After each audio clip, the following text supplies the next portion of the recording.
مردہ بھائی کا گوشت کھاؤ، پسند ہے تمہیں؟ اترا گوشت نہیں کھاتے، اتری مچھلی نہیں کھاتے، اترا انڈا نہیں کھاتے ہم، مردار بھائی کا گوشت۔ غیبت کرنے کو مردار بھائی کے گوشت سے تشبیہ دے دی اللہ نے۔ اگر ایک مسلمان اپنے مقام میں رہ کر اپنے بھائی کی غیبت کرتا ہے تو یہ اس کا مطلب ہے کہ اپنے سگے بھائی کے مرے پڑے چھٹے میت کا گوشت کھا رہا ہے۔ ذرا غور کرنے کی ضرورت ہے، ذرا سمجھنے کی ضرورت ہے، بہت زیادہ اس پر ہم لوگوں کو اصلاح کرنے کی ضرورت ہے، اس پر ہم کو سوچنے کی ضرورت ہے، فکر کرنے کی ضرورت ہے۔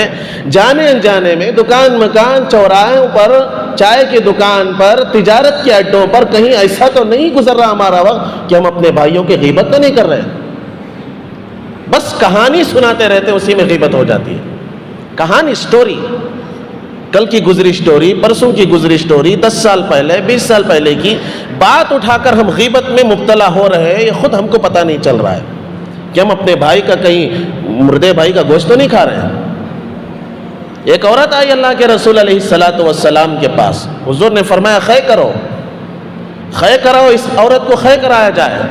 عورت نے خے کیا تو گوشت کے ریزے، خون کے ڈھیلے نکلے۔ عورت پریشان ہو گئی، اللہ کے نبی مدت ہو گئی تھی گوشت کھا کے، برسوں ہو گئے تھے گوشت کھا کے، یہ میرے منہ سے گوشت کے ٹکڑے کیسے نکل رہے ہیں؟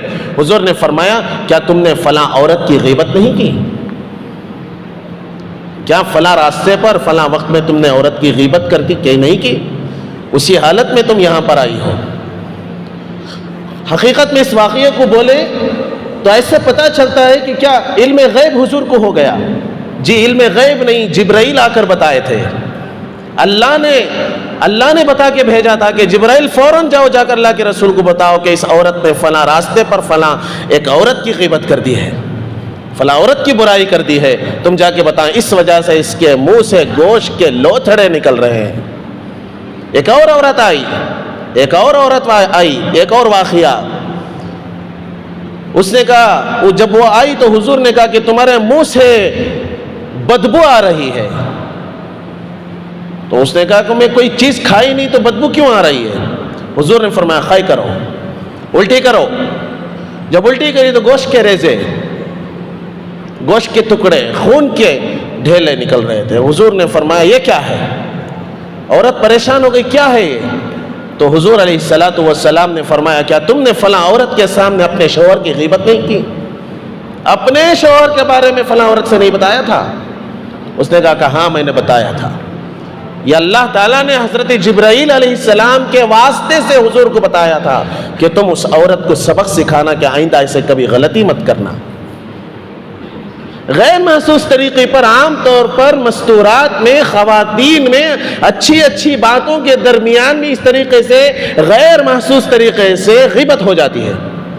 اس لیے اگر کوئی شوہر شادی شدہ ہے تو وہ اپنی بیوی کو سمجھائے، اپنی بہن کو سمجھائے، اپنی ماں کو سمجھائے کہ زبان پر لگام دینا ضروری ہے۔ جتنی بات ہے اتنی بات پر اکتفا کیا جائے، جو ضروری بات ہے اتنی کر کے فارغ ہو جانا چاہیے۔ باتوں میں لگے رہنے سے شیطان غیبت میں لگا دیتا ہے، جھوٹ میں لگا دیتا ہے، کینہ کپٹ میں لگا دیتا ہے، حسد اور تعصب کا شکار بنا دیتا ہے۔ ان باتوں کی اصلاح مردوں میں بھی ضروری ہے، عورتوں میں بھی ضروری ہے۔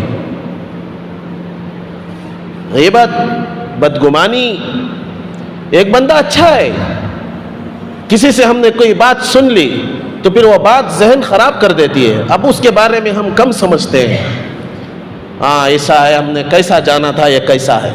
ارے آنکھوں سے دیکھو تو یقین کرو، کانوں سے سنو تو یقین کرو، انسنی باتوں پر یقین مت کر لو، وشواس مت کرو، کیونکہ حضور علیہ السلام نے ارشاد فرمایا کفا بالمرء کذبا ان یحدث بکل ما سمع، آدمی کے جھوٹا ہونے کے لیے اتنا ہی کافی ہے کہ وہ ہر سنی بات پر یقین کر لے۔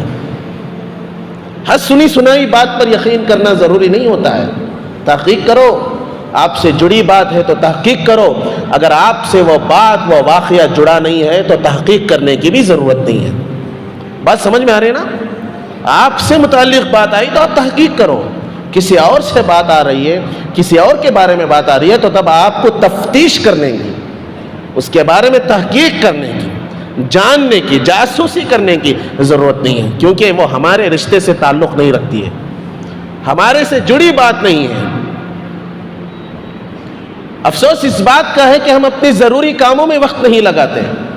افسوس اس بات کا ہے کہ غیر ضروری کاموں میں ہم بہت زیادہ وقت لگاتے ہیں. اسی وجہ سے بے دینی گھروں تک پہنچ چکی ہے, بے دینی اولادوں تک پہنچ چکی ہے, بے دینی نسلوں تک پہنچ چکی ہے, بے دینی خاندانوں میں سرایت کر چکی ہے. اس لیے ان باتوں کی اصلاح بہت ضروری ہے. میں آپ کو ایک زندہ جاوید واقعہ سامنے رکھتا ہوں, آپ کو سمجھ میں آ جائے گا کہ غیبت کتنا بڑا گناہ ہے, اس کی کتنی بڑی سزا ہے. حضرت امام مالک رحمۃ اللہ علیہ کا دور. امام مالک 4 اماموں میں ایک معزز امام ہے.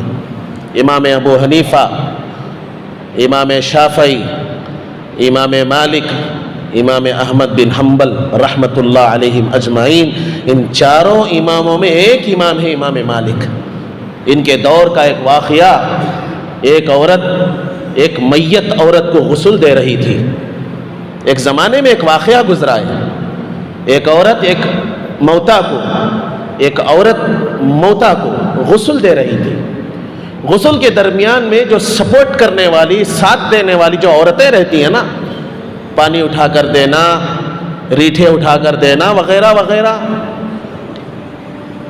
تو ایک بازو والی عورت کہنے لگی غسل دینے والی عورت سے کہ آپ کو پتہ نہیں ہے یہ جو موتا عورت ہے, اس عورت کے فلاں نوجوان لڑکے سے غلط تعلقات تھے. بس اتنا ہی کہا تھا کہ ہاتھ ادھر ادھر ہلانے میں یا پھر پیالہ دینے میں ہاتھ موتا کی ران سے لگ گیا, چپک گیا. ابھی نکالے تو نکل نہیں پا رہا ہے. جس طریقے سے فیویکول یا فیویکک لگانے سے ہاتھ چپک جاتا ہے, اس طریقے سے ایک خاتون موتا کے جسم پر ہاتھ چپک گیا. غیبت کرنے والی کا ہاتھ.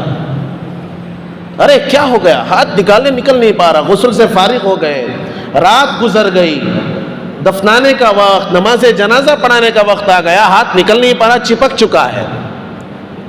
باہر سے لوگوں نے کہا کہ بھئی جنازے کو اٹھاؤ, جلدی سے نماز پڑھانا ہے, دفنانے کے لیے قبرستان پہنچنا ہے. تو بات آئی کہ ایک عورت کا ہاتھ چپک چکا ہے. ابھی بات محلے میں, گاؤں میں, شہر میں پھیلتے پھیلتے حضرت امام مالک رحمۃ اللہ علیہ کے پاس پہنچ گئی. حضرت امام مالک رحمۃ اللہ علیہ میت کے گھر کو دوڑتے ہوئے آئے, پوچھا کیف حال, خیریت تو ہے, کیا حال ہے, کیوں ایسا ہو گیا؟ اس عورت کو پردے میں کرو. پردے کے پیچھے سے اس عورت سے حضرت امام مالک رحمۃ اللہ علیہ نے خطاب فرمایا کہ ماں جی بہن, ایسا کیا واقعہ ہو گیا, تم نے کوئی عمل کیا؟ اس میت کے سامنے غسل دینے کے وقت میں تم نے کوئی عمل کیا تھا؟ اس نے کہا میرا کوئی عمل نہیں تھا, بس میں نے اتنا کہا تھا کہ اس موتا عورت کا فلاں نوجوان لڑکے سے غلط تعلقات ہیں. حضرت امام مالک نے پوچھا تم نے دیکھا تھا؟ کہا نہیں. تم نے سنا تھا؟ کہا ہاں. کیا اس کا کوئی گواہ موجود ہے؟ جی گواہ موجود نہیں. بس تم نے سنا تھا, نہ دیکھا تھا, نہ اس کا گواہ موجود ہے. تو مطلب ہے یہ الزام ہے, مطلب یہ بہتان ہے. نہ دیکھا ہے, نہ گواہ موجود ہے, مطلب یہ الزام ہے. اب یہ ہاتھ اسی وقت نکلے گا جب اس عورت کو 80 کوڑے لگائے جائیں. حکم دیا کہ اس چپکے ہوئے ہاتھ کی عورت کو 80 کوڑے لگائے جائیں. 1 کوڑا, 2 کوڑا, 10 کوڑے, 20 کوڑے. جب 80 نمبر والا کوڑا لگا تو خدا کی قدرت, ہاتھ جسم سے الگ ہو گیا. بات سمجھ میں آ رہی ہے؟ یہ خدا کا قہر دنیا میں نظر آ رہا ہے. اللہ نے چاہا تو قیامت کے دن بھی نظر آئے گا. اس لیے مردوں کی بھی غیبت مت کرو, زندوں کی بھی غیبت مت کرو.